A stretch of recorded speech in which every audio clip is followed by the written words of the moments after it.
Y estamos grabando la clase. Muy bien.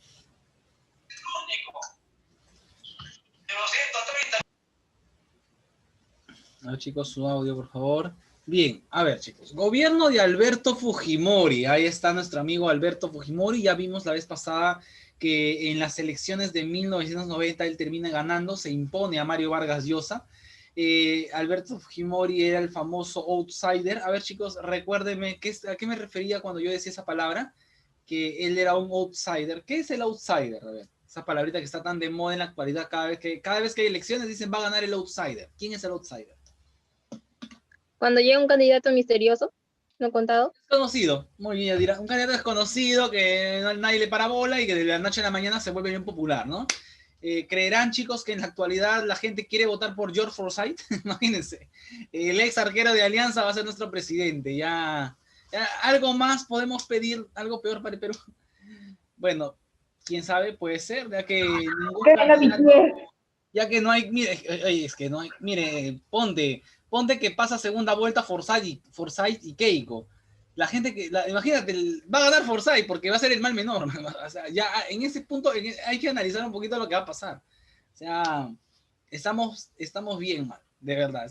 A nivel político estamos bien mal, no tenemos candidatos y va a ganar el menos peor va a ganar. Eso es a lo que se tienen que acostumbrar, chicos. Bien, Alberto Fujimori gobernó el Perú en 2 gobiernos entre el año 1990 y el año 2000. ¿Ya? Se postuló con el partido Cambio 90, ganó. Bien, su gobierno comenzó el 28 de julio de 1990 con dos problemas importantes. Primero, la gravísima crisis económica dejada por el APRA y el avance de Sendero Luminoso y el MRTA. Esos son los 2 grandes problemas que tiene que enfrentar Fujimori. Bien, ahorita vamos a hablar de eso. Vamos a hablar primero a ver los aspectos políticos de su régimen. Primero, no tuvo respaldo. Cuando Fujimori gana, escúchenme, cuando Fujimori ganó las elecciones como presidente, él es presidente, pero su partido no tenía congresistas, tenía muy pocos congresistas. Entonces, chicos, ustedes saben que un presidente no puede gobernar si no tiene el Congreso de su lado. Y en el caso de Fujimori, el Congreso lo destruía a Fujimori. Cada vez que Fujimori quería hacer algo, no le dejaban hacer, le censuraron hasta 3 gabinetes a Fujimori. Y entonces Fujimori, harto de esa situación, ¿qué hizo? El famoso autogolpe de Estado. ¿Ya? El autogolpe de Estado. Ahorita vamos a ver videos, ya con videos, vamos a ver videos de lo que fue el autogolpe de Estado. ¿Qué hizo? Fujimori mandó al ejército a disolver el Congreso. Ahí está la famosa frase, disolver. Lo disolvió el Congreso, lo mismo que hizo Vizcarra, con la diferencia que Vizcarra no mandó al ejército, a los tanques, al Congreso, ¿no? Fujimori sí lo hizo. Ya, eso se le llama el autogolpe de Estado, ¿no? Autogolpe de Estado del año 1992, Fujimori disuelve el Congreso. Disolvió el Congreso, convocó a una asamblea constituyente y cambió la Constitución. Cambió la Constitución.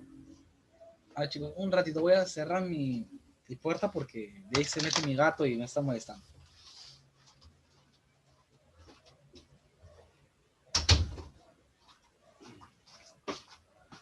Ya, listo, ahora sí. Ya me he esos problemas. Escúchenme, por favor, les estaba diciendo que Fujimori, primero, ordena disolver el Congreso, segundo, convoca una asamblea constituyente. Esta asamblea tenía que elaborar una nueva constitución, otra más. O sea, ya estábamos bien con la constitución de 1979, ¿no? Y ahora Fujimori viene y cambia la constitución.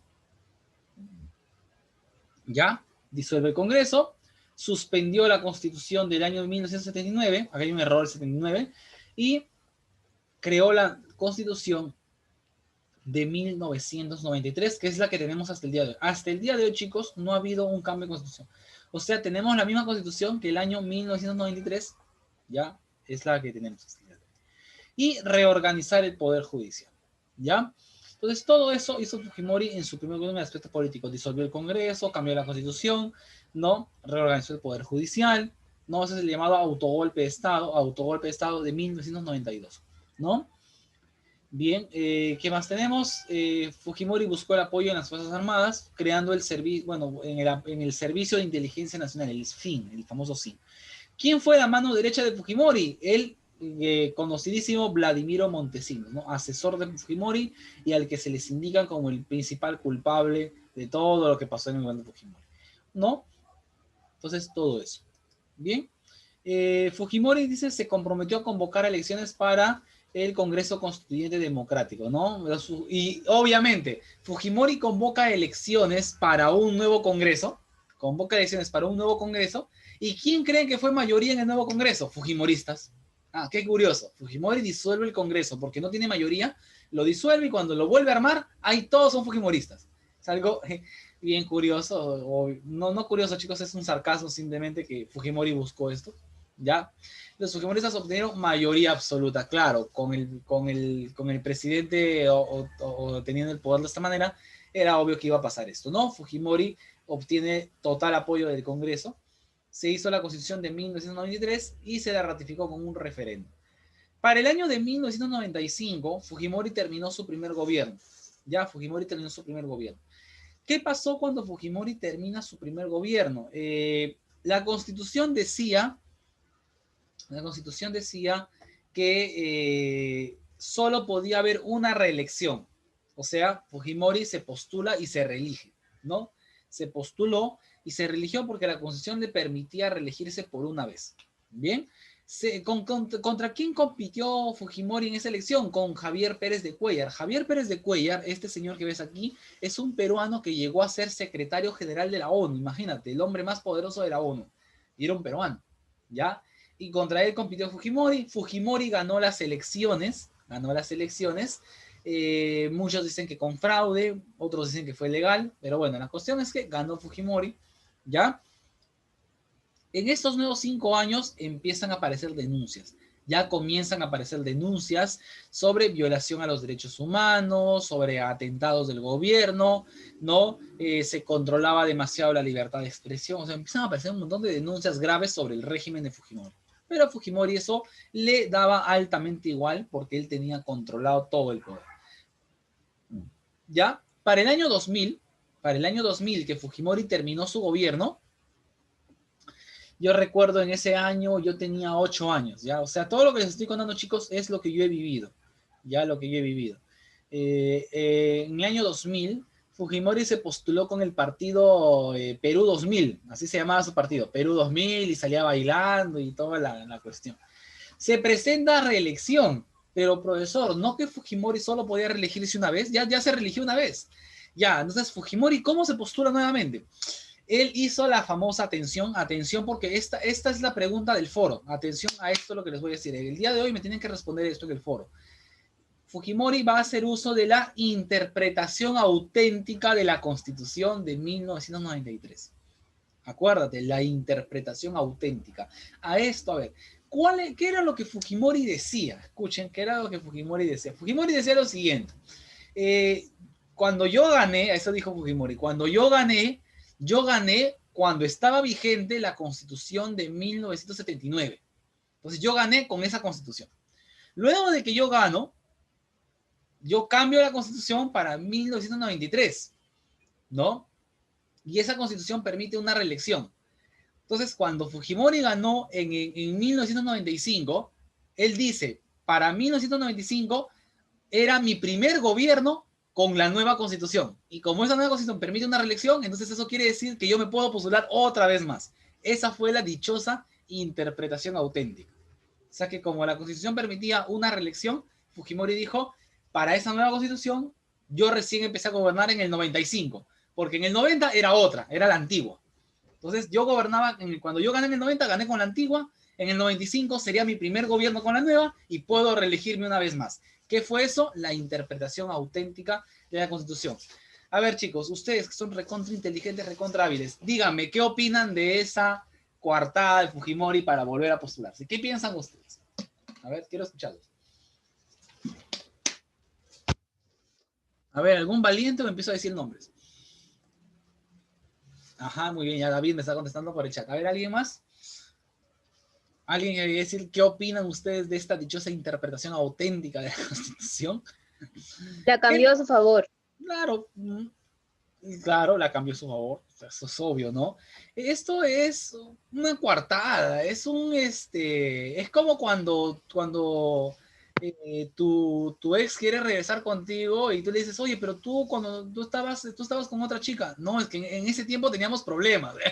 ¿Es una coartada o no es una coartada lo que te dicen? Ya, pues, es un florazo. Entonces, lo que Fujimori hace es tratar de perpetuarse en el poder. Es eso, perpetuarse en el poder.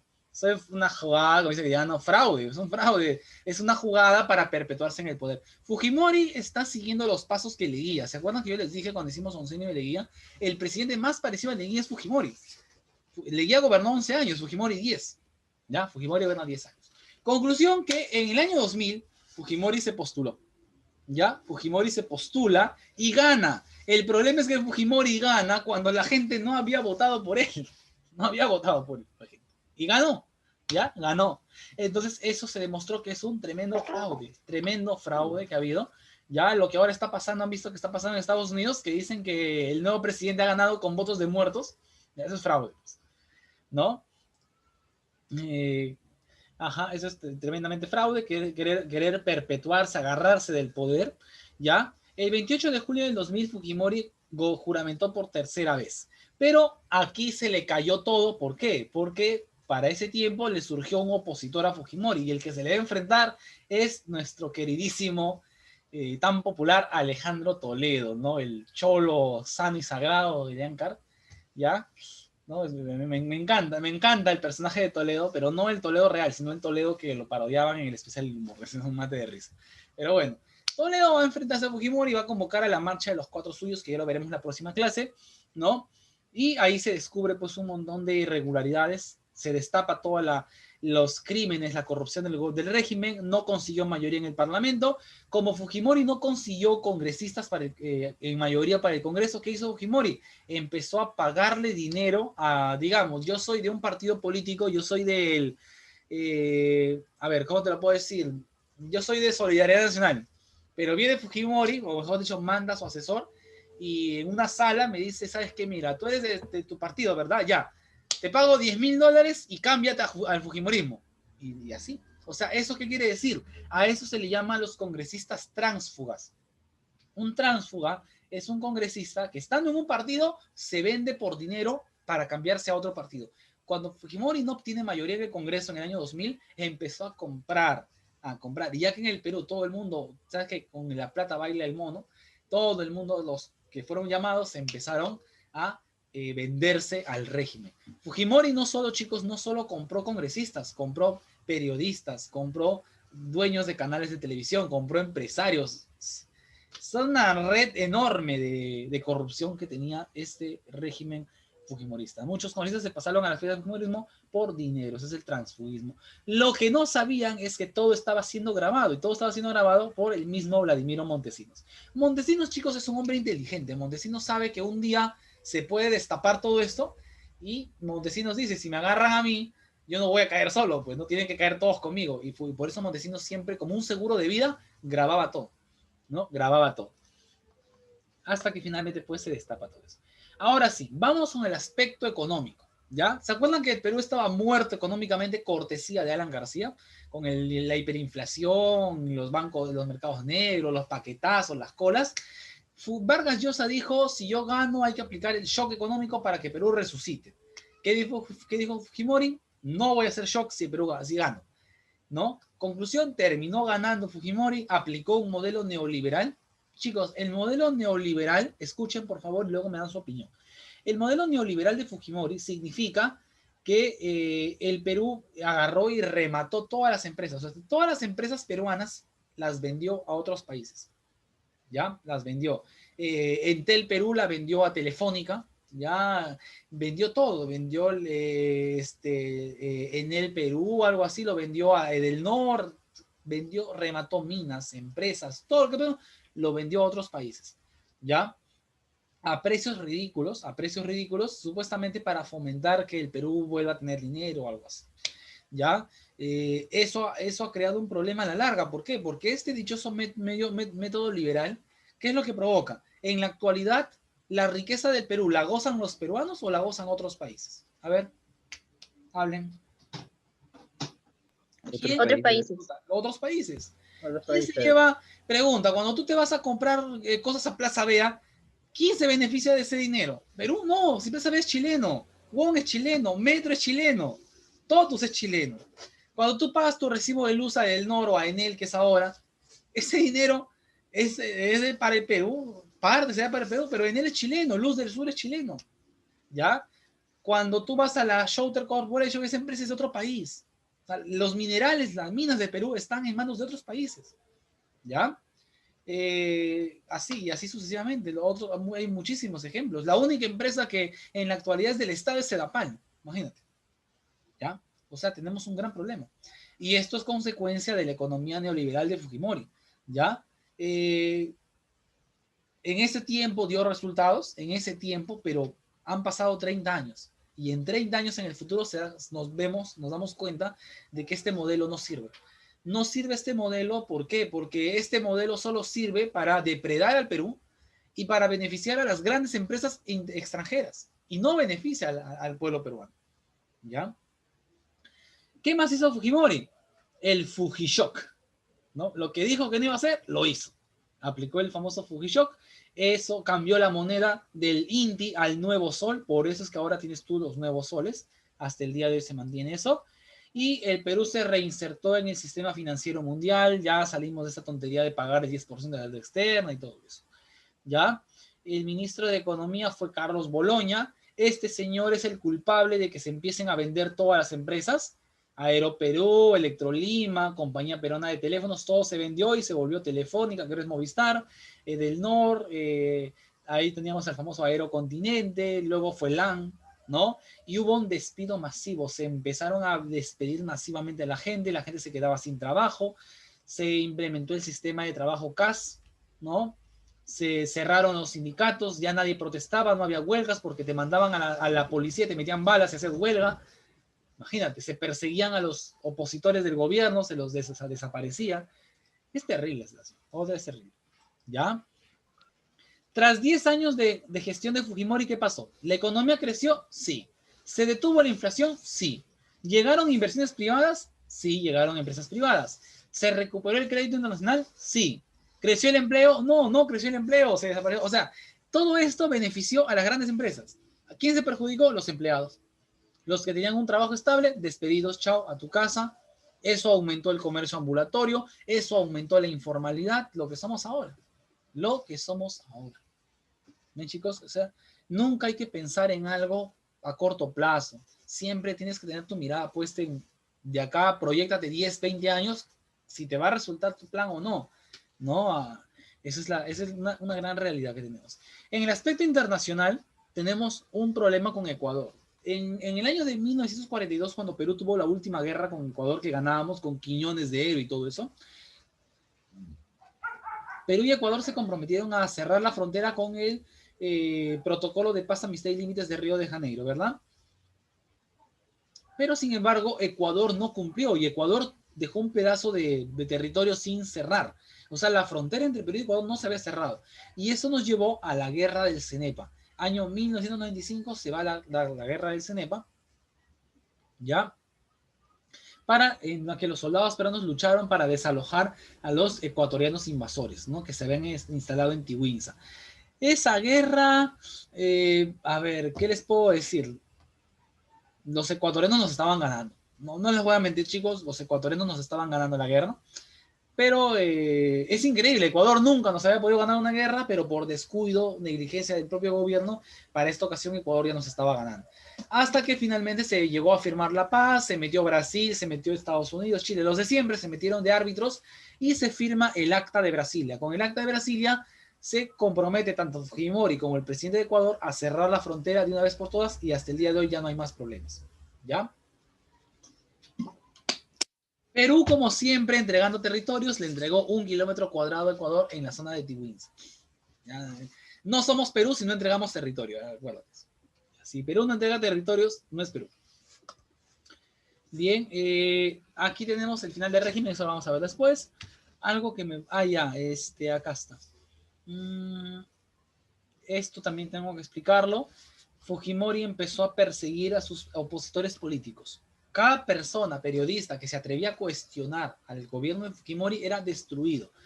Se usaba varias cosas para destruir a los opositores. Primero, la gente, escúchenme por favor, la gente en el Perú les empezaron a llenar la cabeza de basura, ¿ya? Surgió la prensa chicha. Prensa chicha se le llamó a qué? Fujimori gastó plata del Estado, agarró la plata del Perú y empezó a comprar editoriales y editar periódicos basura, ¿ya? A ver si han escuchado, capaz han escuchado, por ahí hay algunos periódicos sobrevivientes, pero en mis épocas de niño, chicos, cuando yo iba a comprar al puesto de periódicos, a mi abuelito su periódico, ¿no? A mis 8 años, en el periódico habían estos títulos. Estaba el Chino, el Men, el Tío, la Chuchi. Así eran los títulos, el Ajá, el Extra. O sea, imagínate esos títulos, ¿no? Y tú leías las portadas y tenía la clásica. Te hablaba de deporte, te hablaba de estupideces como que se descubren extraterrestres en el Perú, o el hombre árbol, la mujer rata, cosas así. Y no podía faltar las vedettes, ¿no? Estas mujeres sin ropa que aparecen en las portadas de los periódicos, ¿no? Lo que ahora son las malcriadas del Trome, que es lo mismo. El Trome es otro periódico basura, no tanto como esos, pero es basura también. Imagínense. Entonces, de esa manera, la gente promedio, la gente de las clases bajas de la sociedad, se entretenían todos los días leyendo su prensa chicha, sus periódicos basura. Segundo, las amas de casa, ya, ¿no? O sea, si ya por un lado a los hombres los dominas con la lectura de periódicos chichas y con sus vedettes, a las amas de casa, mételes Laura en América, Laura Bozzo. Chicos, yo estoy seguro que ustedes sí conocen a Laura Bozzo. Díganme, no creo que nadie de ustedes no conozca. Si saben quién es esa mujer, ¿verdad? A ver, ¿cómo es el programa de Laura Bozzo? A ver, dígame una frase típica de Laura Bozzo. A ver. La conocen, es recontra conocida esa flaca. Ya está más viejita que mi abuelita, pero sigue estirándose el pellejo, ¿no? La famosa frase de Laura, ¿no? En sus tal shows. Ahí está, Yadira, ¿qué pasa el desgraciado? Dice. Claro, fue típica frase de Laura Bozzo. De esa manera, oye, ese programa tenía como 40 puntos de rating. Imagínate, o sea, todos los días había, ya que la gente se desesperaba por ir a ver a Laura con sus casos de infidelidad, que se agarraban a golpes en el set. Entonces, de esa manera tienes al pueblo controlado. O sea, Fujimori está que se carga en peso al Perú, se está llenando los bolsillos con la plata peruana, pero a la gente eso le va y le viene porque la gente está entretenida con periódicos chicha, con el programa de Laura Bozzo, ¿no? Con los canales donde ponen pues programas como risas de salsas, cosas así. Se entretenía el pueblo. En segundo lugar, Fujimori es el que empezó a construir. A ver, chicos, ustedes cerca de su casa han visto que hay algunos colegios rojitos que están por los cerros, unos colegios rojitos, naranjitas. Ya, esos colegios los construyó Fujimori. Y en esos colegios, no sé si hasta el día de hoy creo, se regalaba, creo que se sigue regalando, una bolsita de leche dulce con un pan en bolsa, el papapán. ¿Ya? ¿Les han regalado alguna vez eso? ¿Les llegaron a dar de niños, capaz les han dado? A mí sí A me mi daban. prima. A mí sí me daban, yo también. Y te daban unas galletas naranjas. Yo me acuerdo, chicos, les cuento que en mi época me daban el pan, el papapán, tu bolsa de leche y unas galletas naranjas que eran indestructibles. Esas galletas eran de adamantium, creo, de titanio, no sé de qué habrán sido, pero yo las mordí y me sacaba los dientes. Imagínate que esas galletas eran más duras que las Chaplin. ¿Ya? Con eso te digo todo. Ya que tú te juntabas 1 millar de esas galletas y levantabas una pared de lo dura que eran, ¿no? Imagínate. Pero eso, entonces, Fujimori le daba comida a la gente, a los niños, a los papás le daba programas, periódicos basura, y con eso el pueblo estaba tranquilo, ¿no? Entonces, de esa manera se controló a la población durante el régimen de Fujimori. Mira cómo manipulaba a las masas, ¿no? Entonces, finalmente, pues, eso fue lo que los terminó llevando al final del gobierno. ¿Cómo terminó el gobierno de Fujimori? Lo veremos la próxima clase, chicos. Ya no les quiero adelantar nada. La próxima clase vamos a hablar del fin del régimen de Fujimori, el retorno a la democracia, luego sigue gobierno de Toledo, segundo gobierno de Alan García y gobierno de Ollanta. 4 clases más, chicos. Con la de Dios son 5 y se acabó el año. Así que a darle el último empujón, a acabar esto de una vez, y ya saben que a partir de ahora, pues, tienen que, bueno, espero que hayan estado cumpliendo con todas sus actividades, porque para que ustedes pasen a quinto de secundaria van a necesitar los informes de todos los profesores. Yo tengo que dar un informe de todos ustedes, ¿ya? Y con eso van a pasar.